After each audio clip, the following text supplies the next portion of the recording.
सबसे पहले बात करते हैं जैसे एनालोमस प्रॉपर्टी ऑफ द नाइट्रोजन।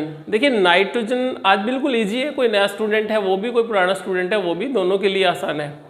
तो नाइट्रोजन की अगर मैं बात करूं तो नाइट्रोजन की प्रॉपर्टी बाकी के एलिमेंट से अलग होती है। किस तरह से? अगर मैं बात करूं नाइट्रोजन, फास्फोरस, आर्सेनिक, एंटीमनी और बिस्मिथ, तो हम ये बोल सकते हैं कि नाइट्रोजन की जो प्रॉपर्टी है बाकी के एलिमेंट से क्या है? डिफरेंट है। तो इसलिए इस बात को बोला जाता है anomalous property of the nitrogen. यानी जो प्रॉपर्टी हमने जनरली पढ़ी हुई है उनमें नाइट्रोजन की जो प्रॉपर्टी होगी वो बिल्कुल डिफरेंट होगी, बिल्कुल इंटरेस्टिंग है आजगा और बाकी के एलिमेंट से। तो कौन कौन सी प्रॉपर्टी है देखिए। सबसे पहले जो प्रॉपर्टी है वो आपको मिलेगी पी पाई मल्टीपल बॉन्ड। आज की क्लास में आपके एनसीईआरटी के मैक्सिमम क्वेश्चन हो जाएंगे नाइट्रोजन फैमिली से, बिल्कुल छोटे छोटे क्वेश्चन बनते हैं पी ब्लॉक में। देखिए ये कहा गया है कि पी पाई मल्टीपल बॉन्ड, तो हम बोल सकते हैं कि नाइट्रोजन पी पाई मल्टी बॉन्ड शो करेगा कि नहीं करेगा। तो एग्जाम्पल के थ्रू चलते हैं पहले, यानी कि एग्जाम्पल लिया, नाइट्रोजन के साथ ट्रिपल बॉन्ड होते हैं, जबकि फास्फोरस, आर्सेनिक, एंटीमनी ये आपके सिंगल बॉन्डेड होंगे। यानी कि जो फास्फोरस बंधा होगा तो फास्फोरस किसी फास्फोरस के साथ सिंगल बॉन्डेड होगा, आप लोग इस तरह से मानेंगे, ठीक है ना, यानी सिंगल बॉन्डेड होंगे ये। अब ऐसा क्यों, इसमें ट्रिपल बॉन्ड क्यों और इसमें सिंगल बॉन्ड क्यों? तो इनसे क्या क्या प्रॉपर्टी चेंजेज हो रही है? तो मैं बोल सकता हूं कि नाइट्रोजन के साथ क्या है, पी पाई बॉन्ड बनेगा। किस तरह से बनेगा देखिए, तो मैं बोल सकता हूं कि नाइट्रोजन का एग्जांपल लेते हैं, ये तो मैंने आपको बताने के लिए दिखा दिया। नाइट्रोजन के अंदर जो बीच वाला बॉन्ड होगा वो होगा आपका सिग्मा बॉन्ड, और जो ये बॉन्ड है ऊपर और नीचे वाला ये क्या कहलाएगा, पाई बॉन्ड। तो एक सिग्मा और दो पाई बॉन्ड प्रेजेंट होते हैं नाइट्रोजन के अंदर। अब बात करते हैं कि भाई नाइट्रोजन एनामोलस प्रॉपर्टी रिप्रेजेंट क्यों करता है, कि नाइट्रोजन की जो प्रॉपर्टी है वो बाकी के एलिमेंट से क्यों नहीं मिलती। तो एक तो क्वेश्चन आपका ये हो गया factor due to small atomic radii. देखिए नाइट्रोजन अपने ग्रुप में सबसे छोटा एलिमेंट है, इसलिए पहला काम ये हो गया आपका due to small atomic radii. Second point हो जाता है due to high ionization energy. Nitrogen half filled electronic configuration को रखता है, इसलिए नाइट्रोजन को आयनाइजेशन एनर्जी ज़्यादा की रिक्वायरमेंट होती है। Third, due to absence of d orbital. Due to absence of d orbital, कल की क्लास में बात की थी कि नाइट्रोजन में क्या नहीं होता, डी ऑर्बिटल नहीं होता। इसका मतलब क्या हुआ, नाइट्रोजन जो है उसके अंदर डी ऑर्बिटल नहीं होता, इस वजह से वो बॉन्डिंग में पार्टिसिपेट करेगा कि नहीं करेगा, हम उनको देखेंगे पेंटाहेलाइड्स कंपाउंड को। यानी बेसिकली हमने ये देख लिया। और इलेक्ट्रोनेगेटिविटी ज़्यादा है, हाई इलेक्ट्रोनेगेटिव एटम। अब ये बातें याद रखोगे, ये बातें सभी एलिमेंट्स के लिए अप्लाई होंगी कि जहाँ भी एनालॉमस प्रॉपर्टी की बात करेंगे ग्रुप वाइज, तो आपको ये बातें मिलेंगी कि नाइट्रोजन की एक साइज छोटी होती है अपने ग्रुप से। सेकंड, आयनाइजेशन एनर्जी ज़्यादा होती है due to absence of d orbital, इसमें डी ऑर्बिटल नहीं होता। और इलेक्ट्रोनेगेटिव जो है अपना, इलेक्ट्रोनेगेटिव यानी कि नाइट्रोजन अपने ग्रुप में सबसे ज़्यादा इलेक्ट्रोनेगेटिव एलिमेंट होगा। अब इनकी वजह से क्या क्या प्रॉपर्टी में चेंज आएगा, उन प्रॉपर्टीज़ के बारे में स्टडी करते हैं। तो सबसे पहले हमने क्या रखा हुआ है, नाइट्रोजन मल्टीपल बॉन्ड का फॉर्मेशन करेगा। मतलब पी पाई मल्टीपल बॉन्ड, मीनिंग क्या हुआ कि जो इलेक्ट्रॉन होंगे नाइट्रोजन में, मैं एग्जांपल ले लेता हूँ 1s2 2s2 और 2p3। देखिए किस में इलेक्ट्रॉन है बेटा, पी ऑर्बिटल में इलेक्ट्रॉन है, और कौन से बॉन्ड का फॉर्मेशन कर रहे हैं, 2 पाई बॉन्ड का फॉर्मेशन कर रहे हैं। तो नाइट्रोजन के अंदर तो क्या होगी, पी पाई मल्टीपल बॉन्डिंग होगी। तो इसका मतलब एक तो सिग्मा बॉन्ड हुआ और दो क्या हो गए, पाई बॉन्ड। यहाँ तक तो था थियोरेटिकल पार्ट, लेकिन एग्जाम में क्वेश्चन क्या आएगा, एग्जाम में क्वेश्चन क्या आएगा वो सुनिए। Nitrogen exist in gases phase whereas phosphorus, arsenic, antimony या bismuth exist in solid phase. ये क्वेश्चन आपको एग्जाम में मिलता है। Explain it why nitrogen exist in gases phase whereas phosphorus, arsenic, antimony या bismuth exist in the solid phase. तो इसका answer हमें क्या देना है?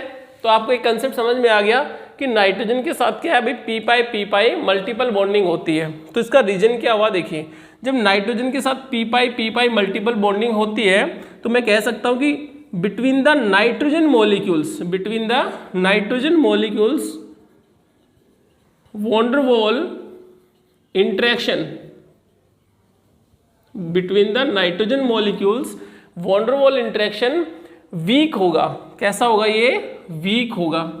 तो एक बात तो ये समझ में आ जानी चाहिए, क्योंकि एटॉमिक साइज छोटा है इसलिए van der Waals force of interaction between the nitrogen molecules weak होगा। इसलिए नाइट्रोजन तो किस फेज में एग्जिस्ट करता है? गैसेस फेज में एग्जिस्ट करता है, क्योंकि इसको जरा सी एनर्जी दी और नाइट्रोजन के मॉलिक्यूल्स इजीली सेपरेट आउट हो जाते हैं एक दूसरे से।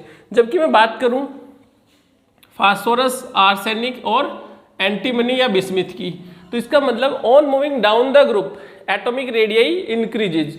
आप लोगों को सभी को पता है कि जब मैं ग्रुप में ऊपर से नीचे जाता हूं तो एटॉमिक रेडियई क्या होगी? बढ़ेगी। और एटॉमिक रेडियई बढ़ने से जो फोर्स ऑफ इंटरेक्शन है, देखिए फोर्स ऑफ इंटरेक्शन है बिटवीन द मॉलिक्यूल्स, यानी जो वॉन डर वॉल इंटरेक्शन है बिटवीन द मॉलिक्यूल्स वो ज्यादा हो जाता है। वॉन डर वॉल इंटरेक्शन और वॉन डर वॉल इंटरेक्शन ज़्यादा हो गया। वॉन डर वॉल इंटरेक्शन ज़्यादा होने से मॉलिक्यूल्स पास आएंगे, स्ट्रांगली हेल्ड अप होंगे। इसलिए आर्सेनिक, फास्फोरस और एंटीमनी किस फेज में एग्जिस्ट करते हैं बेटा? सॉलिड फेज में एग्जिस्ट करते हैं। आपका एक क्वेश्चन ये हो गया, इससे रीजन बताना होता है। तो हमारा पहला एक्सप्लेनेशन क्या हो गया? पी पाई मल्टीपल बॉन्ड। इसकी वजह से होगा क्या? नाइट्रोजन मॉलिक्यूल्स है उनके अंदर weak van der Waals force of interaction मिलता है। इसकी वजह से ये गैसेस फेज में एग्जिस्ट करते हैं। जबकि फास्फोरस, आर्सेनिक और एंटीमनी के अंदर एटॉमिक साइज बढ़ने के साथ साथ इंटरेक्शन बढ़ जाता है मॉलिक्यूल्स का। और इंटरेक्शन बढ़ने का मतलब क्या हो गया कि वो किस फॉर्म में एग्जिस्ट करेंगे? धीरे धीरे सॉलिड फेज में एग्जिस्ट करेंगे। फर्स्ट पॉइंट, ठीक है। सेकेंड पॉइंट की बात करते हैं। सेकेंड पॉइंट देखिए, कैटेनेशन ले सकते हो। कैटेनेशन, सेकेंड पॉइंट की बात कर रहा हूं।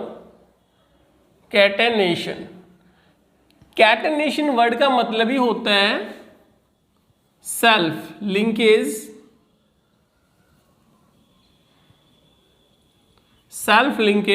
Of atoms. What is the catenation? सब पढ़ के आए हो 11th क्लास में। कैटेनेशन का मतलब हो गया self linkage of the atom. अगर मैं बात करूं जैसे डायमंड की या ग्रेफाइट की आपने स्ट्रक्चर पढ़ी हुई है, जो बच्चे सॉलिड स्टेट में पढ़ते हैं वहाँ भी है, जो बच्चे 11th क्लास में पढ़ते हैं उनको भी पता है, 9th 10th वाले बच्चों को पता है कि ये कार्बन की चेन होती है। एक कार्बन दूसरे कार्बन से जुड़ता है कि नहीं जुड़ता? बिल्कुल जुड़ता है, सभी ने पढ़ा है। तो आप लोग बोलते हो कि भी डायमंड है वो टेट्राहेड्रल फेज में एग्जिस्ट करेगा, फुलरीन है वो फुटबॉल शेप में एग्जिस्ट करती है। तो कार्बन एक दूसरे कार्बन एटम से जुड़ेगा, तीसरे कार्बन एटम से जुड़ेगा, नंबर ऑफ कार्बन एटम से जुड़ेगा। तो इसका मतलब क्या हो गया? ये सेल्फ लिंकेज हो गया। तो self linkage of the atom that is known as catenation. अब बात करते हैं कैटेनेशन की। जैसे जैसे कार्बन जुड़ता है, भाई कार्बन कार्बन से जुड़ता गया तो ये क्या कहलाता है? आपका कैटेनेशन। लेकिन हम कंपैरिजन कर रहे हैं, भाई नाइट्रोजन नाइट्रोजन से जुड़े, फास्फोरस फास्फोरस से जुड़े, आर्सेनिक से जुड़े और एंटीमनी से जुड़े। बिल्कुल जुड़ते स्ट्रक्चर्स के अंदर, क्योंकि ये तो डाई एटॉमिक फॉर्म में एग्जिस्ट करते हैं, ये टेट्रा एटॉमिक फॉर्म में एग्जिस्ट करते हैं। यानी नाइट्रोजन इस फॉर्म में एग्जिस्ट करेगा डाई एटॉमिक फॉर्म में, फास्फोरस टेट्रा एटॉमिक फॉर्म में एग्जिस्ट करता है तो फास्फोरस के साथ जुड़ रहा है। इसी तरह से आर्सेनिक भी तो आपस में जुड़ते हैं, जुड़ गया। तो ये नाइट्रोजन या फास्फोरस या आर्सेनिक, इनके बीच में क्या हो रही है? कैटेनेशन हो रही है। भाई नाइट्रोजन नाइट्रोजन के साथ लिंकेज कर रहा है, फास्फोरस फास्फोरस के साथ लिंकेज कर रहा है, एंटीमनी के साथ लिंकेज कर रहा है, बिस्मिथ मेटल एटम के साथ जुड़ेगा।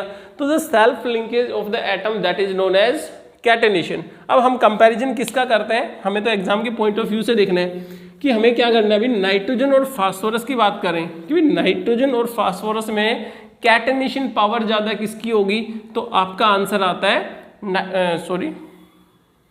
देखिए नाइट्रोजन और फास्फोरस में फास्फोरस की कैटेनेशन पावर ज़्यादा होती है, यानी फास्फोरस मोर इजीली कैटेनेशन में चला जाता है, फास्फोरस के बीच में जल्दी बॉन्ड बनेगा।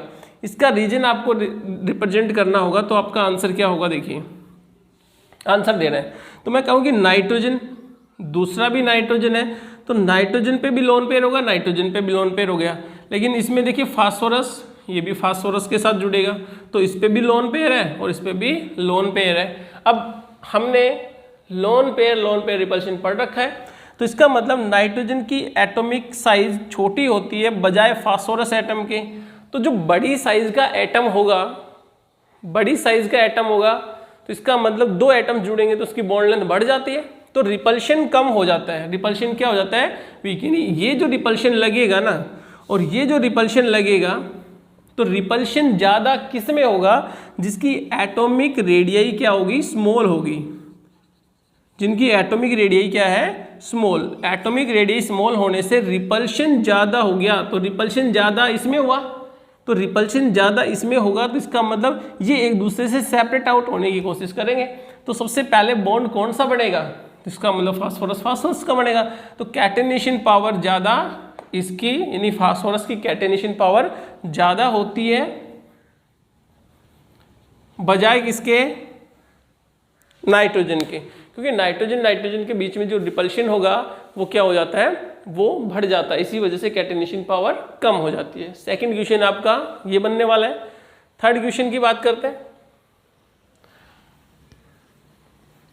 यानी कि थर्ड प्रॉपर्टी इसकी covalency, very important. Third covalency,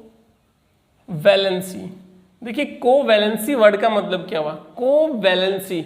nitrogen सभी को पता है कि कितने बॉन्ड बनाता है, 4 बनाएगा या 5 बनाएगा भी, तो इसका मतलब आपको एक आंसर देना पड़ेगा कि कोवैलेंसी कितनी होती है, 4। नाइट्रोजन 4 बॉन्ड से ज़्यादा कभी भी नहीं बनाता। इसका मतलब क्या हुआ कि ऑक्सीडेशन स्टेट तो हो सकता है कि +5 हो, ये तो हमने एग्जाम्पल दे दिया था आपको in the case of N2O5। यहाँ पे ऑक्सीडेशन स्टेट क्या है नाइट्रोजन की, +5, लेकिन नाइट्रोजन बॉन्ड कितने बनाएगा, मैक्सिमम 4 बनाएगा, मैक्सिमम 4 बॉन्ड बनाता है। इसलिए बोला जाता है कि नाइट्रोजन की कोवैलेंसी क्या है, it is a very important. Nitrogen की कोवैलेंसी कितनी है, 4 है, क्योंकि इस स्ट्रक्चर में देख लो, नाइट्रोजन ऑक्सीजन ऑक्सीजन फिर नाइट्रोजन, ऑक्सीजन नाइट्रोजन है, डबल बॉन्ड के साथ ऑक्सीजन। ये मैं एक स्ट्रक्चर बना देता हूँ क्योंकि एग्जाम में पूछी हुई थी ये स्ट्रक्चर। तो अब देखिए नाइट्रोजन यहाँ पे कितने बॉन्ड बना रहा है, 2 बॉन्ड, 3 बॉन्ड, 4 बॉन्ड, यानी नाइट्रोजन कितने बॉन्ड बना रहा है, 4। और इसकी जब ऑक्सीडेशन स्टेट निकालते हैं तो ऑक्सीडेशन स्टेट कितनी आती है, 5 आती है। तो ये तो बात क्लियर हो जाती है कि कोवैलेंसी कितनी हो गई, 4। इसलिए नाइट्रोजन कभी भी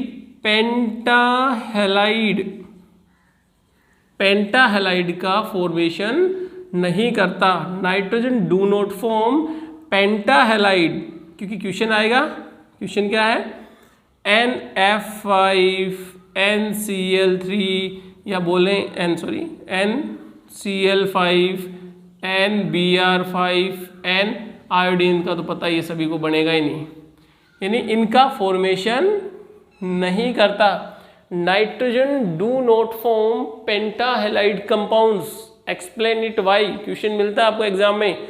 तो नाइट्रोजन पेंटाहेलाइड्स का फॉर्मेशन क्यों नहीं करता, बिकॉज कोवैलेंसी नाइट्रोजन की कितनी हो गई, covalency of nitrogen is 4 and absence of d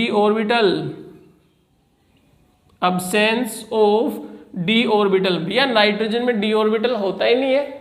आपने इलेक्ट्रॉनिक कॉन्फ़िगरेशन भर के देखा होगा तो 2p3 भरा जाता है, 3s सेल 3p सेल तो शुरू ही नहीं होती, यानी थर्ड प्रिंसिपल क्वांटम नंबर शुरू ही नहीं होता।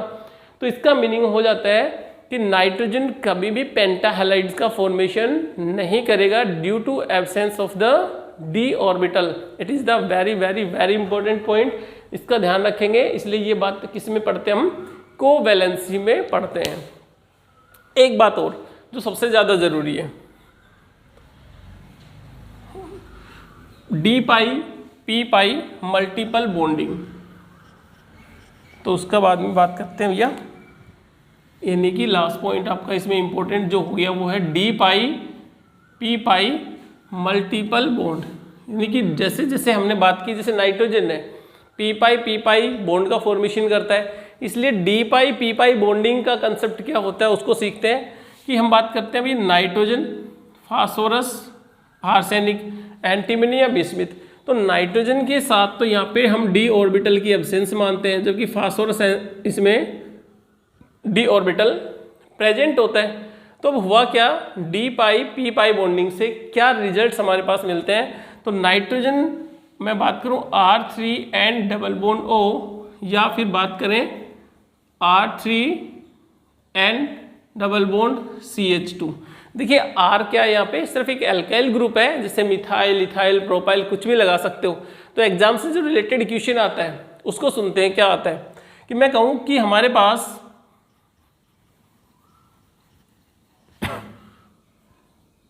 R3N डबल बॉन्ड P या फिर R3N डबल बॉन्ड, जैसे इसमें CH3 लिखा हुआ है तो यहाँ पे फास्फोरस के साथ लिख सकते हैं। मैं नाइट्रोजन को हटा देता हूँ, फास्फोरस लिखता हूँ भाई, R3P लिखना था मुझे यहाँ पे, ऑक्सीजन, और यहाँ पे भी CH2 का एग्जाम्पल लिया हुआ है। तो एग्जाम में क्वेश्चन मिलता है अपने को, इनमें से कौन से कंपाउंड फॉर्म होंगे। R3N डबल बॉन्ड O, मतलब ये तो फॉर्म हो जाते हैं, बन जाते हैं, यानी इनका तो फॉर्मेशन हो जाता है या नहीं होता, क्वेश्चन यही तो आएगा। तो इसमें से इनका फॉर्मेशन नहीं होगा और इसका फॉर्मेशन हो जाता है। R का मतलब क्या हो गया आपका, एल्काइल ग्रुप, कोई खास बात नहीं है। तो इसका सिंपल सा आंसर क्या है भाई, नाइट्रोजन कुछ कंपाउंड्स का फॉर्मेशन नहीं करता। क्यों नहीं करता, क्योंकि नाइट्रोजन की वैलेंस शेल में यहाँ पे देखो p ऑर्बिटल होंगे, ऑक्सीजन है इसकी वैलेंस शेल में भी p ऑर्बिटल होंगे, जबकि फास्फोरस में क्या आ गया आपका d ऑर्बिटल आ जाता है, थर्ड सेल शुरू हो जाती है, और यहाँ पे p ऑर्बिटल आ जाता है ऑक्सीजन में जब इलेक्ट्रॉनिक कॉन्फ़िगरेशन भरते हो। तो हमारा आंसर क्या हो जाता है भाई, नाइट्रोजन के साथ ये कंपाउंड्स नहीं बनते, नाइट्रोजन के कंपाउंड्स नहीं बनते due to absence of d orbital, due to absence of the d orbital, whereas phospho forms such like of compound because d orbital present होता है किसमें, फास्फोरस में।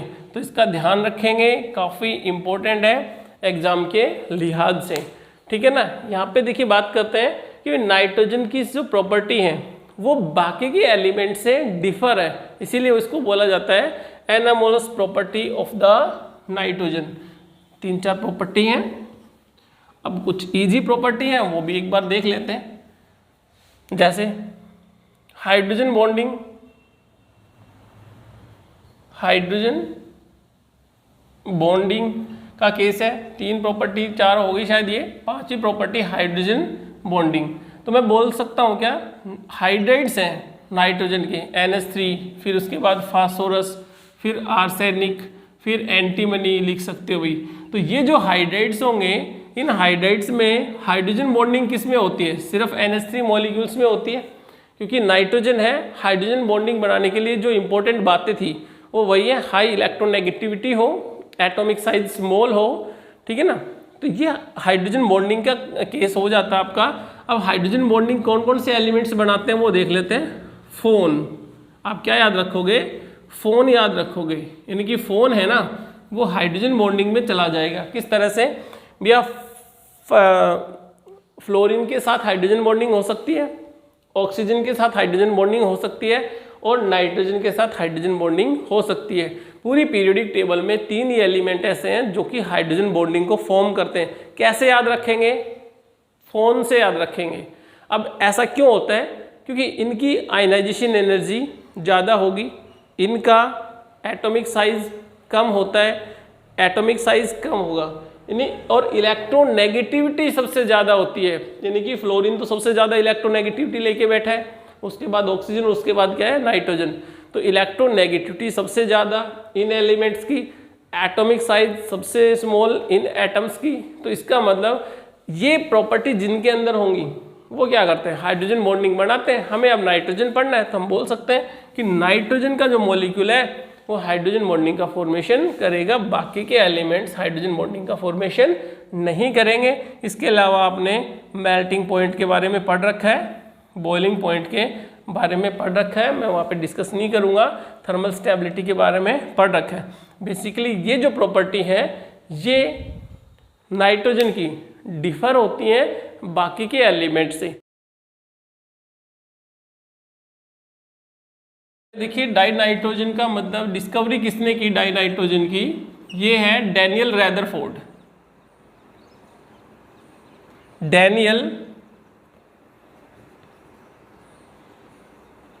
रैदरफोर्ड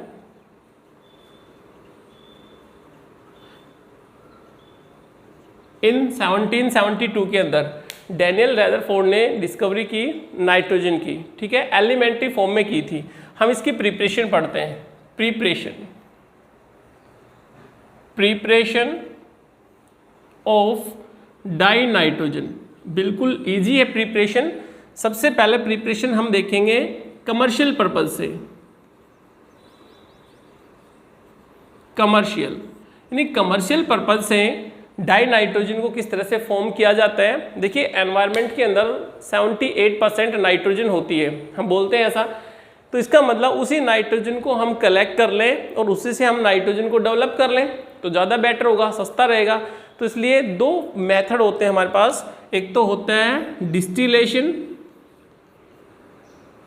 डिस्टिलेशन और डिस्टिलेशन के बाद अपन क्या करते हैं, फ्रैक्शनल। इसका मतलब डिस्टिलेशन किया और उसके बाद हम क्या कर रहे हैं, उसका फ्रैक्शनल डिस्टिलेशन। मीन्स एक तरह से हमने उसको इकट्ठा किया, यानी कि फ्रैक्शनल डिस्टिलेशन का पार्ट हो गया फ्रैक्शनल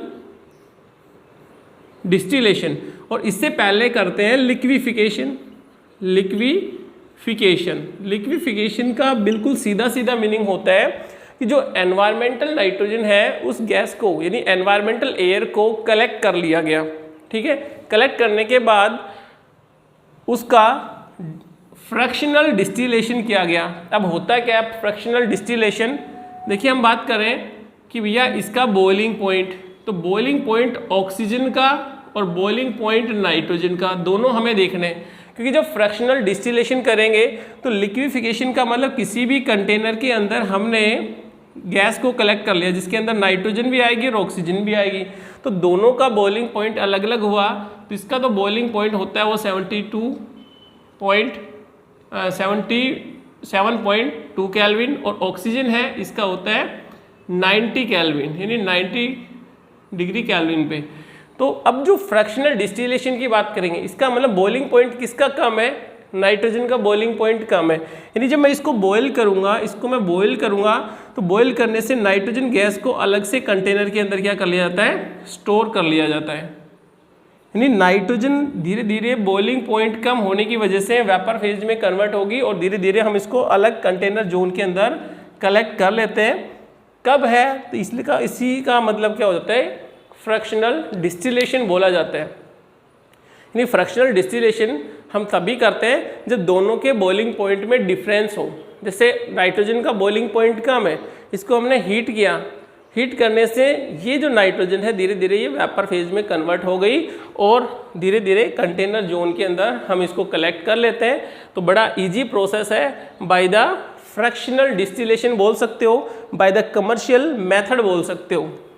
सेकंड अपना लेबोरेटरीज प्रिपरेशन है। देखिए लेबोरेटरीज के अंदर किस तरह से प्रिपेयर करेंगे,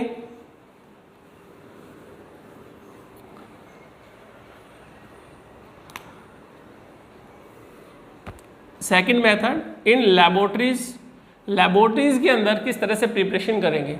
तो लेबोरेटरीज के अंदर सबसे पहले लिया जाता है अमोनियम क्लोराइड, यानी एक्वस सॉल्यूशन है, इसके अंदर सोडियम नाइट्राइट, ठीक है ना, सोडियम नाइट्राइट जब भी अमोनियम क्लोराइड के अंदर ऐड किया जाएगा तो इससे अमोनियम नाइट्राइट डेवलप होता है, अमोनियम नाइट्राइट डेवलप हुआ और सॉल्ट फॉर्मेशन हुआ, NaCl, यानी सॉल्ट एक्वस फेज में आएगा वैसे तो बाकी हम बात करते हैं सॉलिड फेज में कन्वर्ट करते हैं। यानी हमारे पास एक्वस फेज में क्या आ गया, अमोनियम नाइट्राइट आ गया। इसी अमोनियम नाइट्राइट को फर्दर हीट किया जाता है। अमोनियम नाइट्राइट को जैसे ही हम हीट करेंगे, नाइट्राइट अभी इसको हीट करेंगे तो हीट करने से देखिए नाइट्रोजन गैस यहाँ से अलग हो जाती है। तो नाइट्रोजन गैस अलग हो गई प्लस वाटर मॉलिक्यूल्स मिल गई। तो जो पहला मेथड आपका हम इस तरह से मान सकते हैं कमर्शियल मेथड में, इसका मतलब जो कमर्शियल मेथड होता है इसमें हम अमोनियम नाइट्राइट को हीट करके हम नाइट्रोजन गैस को डेवलप करते हैं, ठीक है, लेबोरेटरीज के अंदर करते हैं। और देखिए लेबोरेटरीज के अंदर किस तरह से करेंगे। सेकंड मेथड,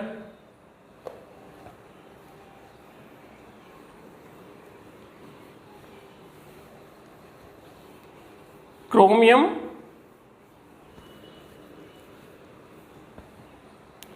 सेकंड मेथड में देखिए एक तो है अमोनियम क्रोमेट, अमोनियम का डाइक्रोमेट लेते हैं, अमोनियम डाइक्रोमेट। तो अमोनियम डाइक्रोमेट को भी जब आप लोग हीट करोगे तो मैं इसको बोल सकता हूँ क्या, थर्मल डीकम्पोजिशन। तो सेकंड मेथड अपना थर्मल डीकम्पोजिशन का मान सकते हैं। अमोनियम डाइक्रोमेट लिया गया और अमोनियम डाइक्रोमेट का मतलब क्या है, जैसे इसको हीट किया गया तो नाइट्रोजन गैस तो अलग हो गई प्लस क्रोमिक एसिड ये भी सेपरेट हो गया। और कितने मोल है, 4। तो 4 मोल वाटर के सेपरेट आउट हो जाते हैं और नाइट्रोजन किस फेज में आ जाती है, गैसेस फेज में आ जाती है। ये अमोनियम डाइक्रोमेट है, अमोनियम डाइक्रोमेट। कैसे बनता है अमोनियम डाइक्रोमेट, अमोनियम क्लोराइड को पोटेशियम क्लोराइड के साथ जब ऐड करते हैं हम तो इससे बन जाता है कौन सा, अमोनियम डाइक्रोमेट। यानी अमोनियम डाइक्रोमेट को फर्दर हीट करेंगे तो हमारे पास नाइट्रोजन गैस का फॉर्मेशन हो जाता है।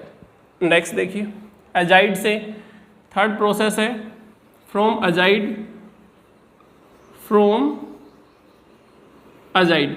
अजाइड के अंदर 2 तरह के अजाइड्स हम यहाँ पे लेंगे, सोडियम का भी ले सकते हैं और बेरियम का भी ले सकते हैं। तो सोडियम अजाइड फॉर्मूला ये होगा भाई, सोडियम अजाइड बेरियम अजाइड, इस तरह से मानेंगे NaN3 बेरियम अजाइड हो गया। इन दोनों के थर्मल डीकम्पोजिशन से तो 2 मोल हमें लेने पड़ेंगे, इसमें सिंगल मोल से काम चल जाएगा। इन दोनों को जब हीट किया जाता है तो देखिए यहाँ से नाइट्रोजन गैस तो अलग हो जाती है प्लस सोडियम सेपरेट हो गया। सोडियम तो है मेटल, सॉलिड में अलग हो गया और नाइट्रोजन के 3 मॉलिक्यूल्स हमें मिल जाते हैं। ऐसा ही सेम केस बैरियम में है, यानी बैरियम तो अलग हो गया प्लस हमें नाइट्रोजन गैस मिल जाती है और नाइट्रोजन गैस के कितने मोल मिल जाते हैं, 3 मोल। इस तरह से नाइट्रोजन गैस यहाँ भी मिली और यहाँ पे बैरियम के अपने पास कितने हैं, एटलीस्ट सिंगल ही है तो बैरियम मिल जाता है। यानी बैरियम मेटल अलग हो गई, ये भी मेटल अलग हो गई। तो मेटल तो अलग हो जाती है, इसके साथ साथ हमें नाइट्रोजन किसकी फॉर्म में मिल जाती है, गैसेस फेज में मिल जाती है। इस तरह से जो प्रिपरेशन होती है ये अपने NCERT बेसिस पे है, सारी की सारी काफ़ी इजी है।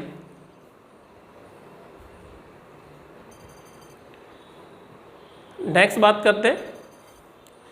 देखिए नेक्स्ट अगर बात करें तो हमें सिर्फ ये पता चलेगा कि भैया इसका जो फिजिकल प्रॉपर्टी है नाइट्रोजन की वो कैसी होती है और केमिकल प्रॉपर्टी होती है वो किस तरह की होती है।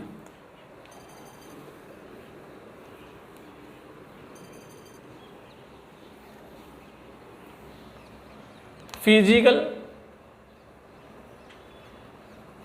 Properties of dinitrogen. डाइनाइट्रोजन की फिजिकल जो प्रॉपर्टी है वो किस तरह से, यानी डाइनाइट्रोजन किस तरह से बिहेव करती है। तो इसका मतलब हुआ, पहला पॉइंट लेते हैं, इट इज टेस्टलेस, कोई टेस्ट नहीं आता, कलरलेस, कलरलेस होती है और नॉन टॉक्सिक होती है। नॉन टॉक्सिक, देखिए नॉन टॉक्सिक का मतलब ये जहरीली नहीं होती, इसका कोई कलर नहीं होता और बिल्कुल टेस्टलेस होती है, इसका कोई टेस्ट भी नहीं आता। यानी बोल सकते हैं टेस्टलेस, कलरलेस और नॉन टॉक्सिक नेचर की होती है। Second point, good soluble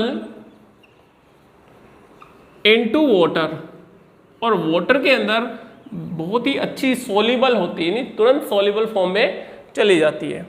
third point, इसके जो बॉइलिंग पॉइंट की बात कर रहा हूँ, बॉइलिंग पॉइंट हालांकि केमिकल प्रॉपर्टी में काम में आएगा, बॉइलिंग पॉइंट तो बात कर लेते हैं, इंपॉर्टेंट है। बॉइलिंग पॉइंट देख ही लिया आपने 77.2, और इसका एक फ्रीजिंग पॉइंट है, ये भी आप लोग ध्यान रखोगे क्योंकि केमिकल प्रॉपर्टी में काम आता है। फ्रीजिंग पॉइंट ये आपका होता है 63.2 केल्विन। इस पॉइंट को हम केमिकल प्रॉपर्टी में देखेंगे। नेक्स्ट फोर्थ पॉइंट, नाइट्रोजन जो अपने पास है, तो इसमें नाइट्रोजन की अगर बात करें कि भैया नाइट्रोजन देखिए टेस्टलेस हो गई, कलरलेस हो गई, नॉन टॉक्सिक हो गई, गुड सोल्यूबल है वाटर के अंदर। और खास बात नाइट्रोजन जो है अपने पास, फोर्थ पॉइंट की अगर बात करें, नाइट्रोजन के अंदर ये नाइट्रोजन बिल्कुल नॉन रिएक्टिव होती है। नॉन रिएक्टिव क्यों होती है इसकी बात करने वाले हैं, क्योंकि नाइट्रोजन नाइट्रोजन के बीच में क्या होगा, ट्रिपल बॉन्ड। अभी इसकी केमिकल प्रॉपर्टी में बात करेंगे, यानी फिजिकल प्रॉपर्टी की अगर बात कर रहा हूँ मैं, तो फिजिकल प्रॉपर्टी में सिर्फ आपको इतना याद रखना है कि नाइट्रोजन कैसी होगी, टेस्टलेस, कलरलेस, गुड सोल्यूबल है वाटर के अंदर, ठीक है। एयर के अंदर ये 78% पार्ट बाई मास में प्रेजेंट होती है। और इसकी जब केमिकल प्रॉपर्टी की बात करेंगे तो सबसे पहले दो पॉइंट्स हमें पता होना चाहिए, 72.2 और 63.2, ये फ्रीजिंग पॉइंट आता है, और ये कैसी होती है, नॉन रिएक्टिव गैस होती है। अब बात करते हैं देखिए केमिकल प्रॉपर्टी की, इंपॉर्टेंट वही है।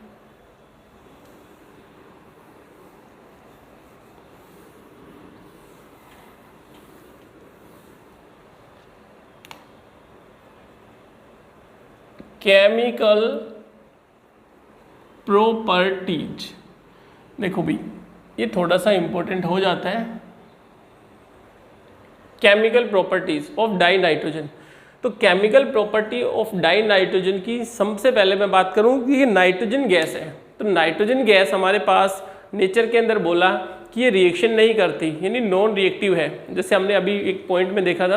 तो अगर मैं नाइट्रोजन की बात करूं, ठीक है, और फास्फोरस की बात करूं, क्योंकि नाइट्रोजन के बाद एलिमेंट फास्फोरस आता है और आपका एनसीईआरटी में क्वेश्चन भी है, तो नाइट्रोजन और फास्फोरस में ज़्यादा रिएक्टिव कौन सा होगा, तो आप लोग आंसर देते हो फास्फोरस ज़्यादा रिएक्टिव होगा।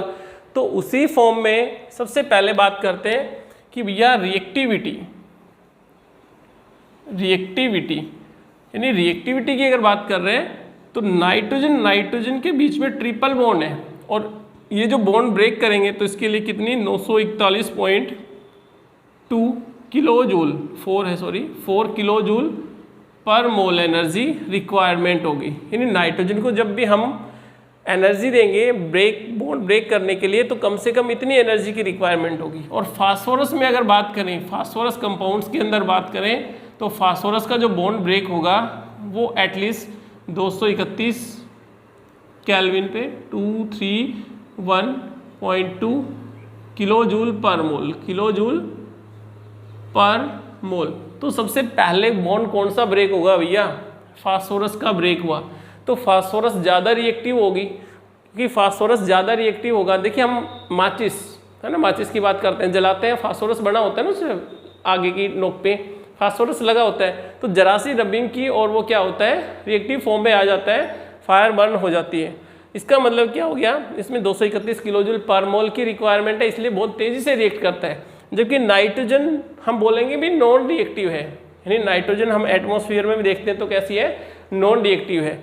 तो एक ये बात ध्यान रखना कि रिएक्टिविटी नाइट्रोजन की बहुत कम होती है, क्योंकि ट्रिपल बॉन्ड प्रेजेंट हो गए और हीट भी ज़्यादा अमाउंट में चाहिए यहाँ पे 941.4 किलो जूल पर मोल। रिएक्टिविटी टुवर्ड्स मेटल, देखिए मेटल के साथ रिएक्टिविटी और देखते हैं कि अभी तो बात कर रहे थे भाई नॉन रिएक्टिव है, लेकिन जब मेटल के साथ मैं कह रहा हूँ कि नॉन रिएक्टिव है, बिल्कुल कोई भी रिएक्शन नहीं करती, लेकिन भैया मतलब सॉफ्ट नेचर की हो गई एक तरह से, ये ना तो आग लगाती है और ना ही आग लगाने में हेल्प करती है, यानी इसकी कंबशन वाली नेचर नहीं है नाइट्रोजन की, बिल्कुल कूल है, खुश रहती है नाइट्रोजन, क्योंकि भैया क्या है N2 मॉलिक्यूल से ऑक्टेट पूरा होता है, इसलिए नॉन रिएक्टिव हुई। लेकिन कहा कि भाई मेटल के साथ रिएक्शन करनी पड़ेगी, तो ये क्या करती है, फिर रिएक्शन में पार्टिसिपेट करती है, हाई टेम्परेचर पे करती है। किस तरह से, देखिए नाइट्रोजन है, अगर मैं मेटल के साथ रिएक्शन करूं तो नाइट्रोजन में जब मेटल हमने ले ली, जैसे लिथियम है, लिथियम के साथ ये क्या बना देती है, आयनिक कंपाउंड्स बना देती है, लिथियम नाइट्राइड। क्या बनाएगी, लिथियम नाइट्राइड। यानी फॉर्मेशन किसका करती है, ये आयनिक कंपाउंड्स का। मैग्नीशियम के साथ भी, यानी 3 मोल मैग्नीशियम का ले लीजिए, 3 मोल मैग्नीशियम का ले लिया नाइट्रोजन के साथ, तो फॉर्मेशन किसकी करेगी, मैग्नीशियम नाइट्राइड की। तो मैग्नीशियम नाइट्राइड हो गया N3N2, मैग्नीशियम नाइट्राइड। इसी तरह से कैल्शियम की अगर बात करें, 3 मोल कैल्शियम है, इसकी नाइट्रोजन से रिएक्शन होगी तो ये भी क्या बना देता है, कैल्शियम नाइट्राइड। कैल्शियम नाइट्राइड, यानी कहने का मतलब हुआ कि भैया कैल्शियम नाइट्राइड मैग्नीशियम नाइट्राइड बनेगा, कैल्शियम नाइट्राइड बनेगा और लिथियम नाइट्राइड बनेगा। ये जो नाइट्राइड्स हैं ये सारे के सारे कैसे होते हैं, आयनिक कंपाउंड। अगर एल्यूमिनियम के साथ रिएक्शन करें तो आप बता सकते हो इसका आंसर, ये क्या बना देती है, एल्यूमिनियम नाइट्राइड बना देती है, जो कि एक तरह का कोवैलेंट कंपाउंड है, एल्यूमिनियम नाइट्राइड। ठीक है, अब देखिए ये तो हुई आपकी केमिकल प्रॉपर्टी। आगे बात कर लेते हैं इन प्रॉपर्टीज के अंदर कि कुछ केमिकल प्रॉपर्टी होंगी।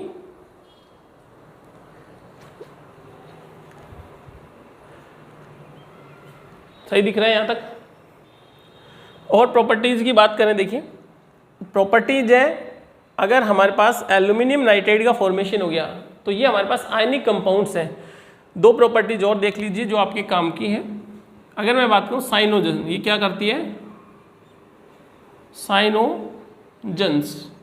एक क्वेश्चन आ जाता है कई बार, साइनोजन्स क्या होते हैं, कंपाउंड्स हैं, यानी कि जब एसिटाइल की रिएक्शन नॉन मेटल्स की फॉर्म में है, इसकी रिएक्शन हम किसके साथ करवाते हैं, नाइट्रोजन के साथ करवाते हैं, तो ये साइनोजन्स बना लेती है। साइनोजन्स का मतलब हो गया भैया साइनाइड कंपाउंड्स बन जाते हैं, N triple bond C, single bond C और ट्रिपल बॉन्ड के साथ नाइट्रोजन, तो इसको बोला जाता है साइनोजन्स। ठीक है ना, एक नाम है स्पेसिफिक, और इसके साथ साथ हाइड्रोजन गैस बाहर निकल जाती है। ये कब हुई, ये बात कब की, जब फॉर्मेशन मेटल्स के साथ, यानी रिएक्शन मेटल्स के साथ हो रही है, इसमें एक फॉर्मेशन करवाते हैं अपन साइनोजन्स, यानी कंपाउंड अपना कौन सा बन गया, साइनाइड का। Cn नेगेटिव चार्ज होता है साइनाइड्स में। अब रिएक्टिविटी नॉन मेटल्स के साथ देखते हैं।